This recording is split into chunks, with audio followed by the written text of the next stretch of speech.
Hello বন্ধুরা, তো good morning. দেখো আবার অনেক দিন পর ভিডিও নিয়ে চলে এসেছি তোমাদের কাছে। অনেক দিন ধরেই কিছু সমস্যার জন্য ভিডিওটা দেওয়া হচ্ছিল না। তো দেখো সকাল সকাল উঠে আমি প্রথমেই আগে এই যে এদের কাছে চলে গেছি। তো এদেরকে দেখে দেখো কত দেখছে আর চিৎকার করছে। তো দেখো এই গাছটাতে প্রায় 3.5 বছর পর ফুলে কুড়ি দিয়েছে। তো যাই হোক, দেখো এরাও সেই এদেরকে খাওয়ার টাওয়ার দিয়ে ঘরের কাজ করে প্রথমে 1 গ্লাস জল নিয়ে সকালটা শুরু করলাম। সকালের কাজ প্রায় শেষ, স্নান করে এবার আমি যাই বাইরের দিকে রওনা বলতে আমার ঠাকুর ঘরে পুজো দিতে। তো ঠাকুর ঘরে যাওয়া যাক, চলো।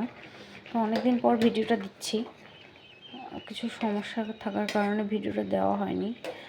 তো দেখো এই গাছগুলোকে দেখে নিয়েছি, চলো ছাদেও চলে এসেছি। তো ছাদে এসে পুজো টুজো দেবো। পুজো দেওয়ার পর দেখো ছাদের গাছগুলো দেখে নিচ্ছিলাম। কারণ বৃষ্টি হচ্ছে তো দুদিন ধরে, তখন জল দেওয়া লাগবে না। তো গাইজ আজকে এই অবধি, আবার নেক্সট ভিডিওতে দেখা হচ্ছে। প্লিজ লাইক সাবস্ক্রাইব করে দিও। বাই।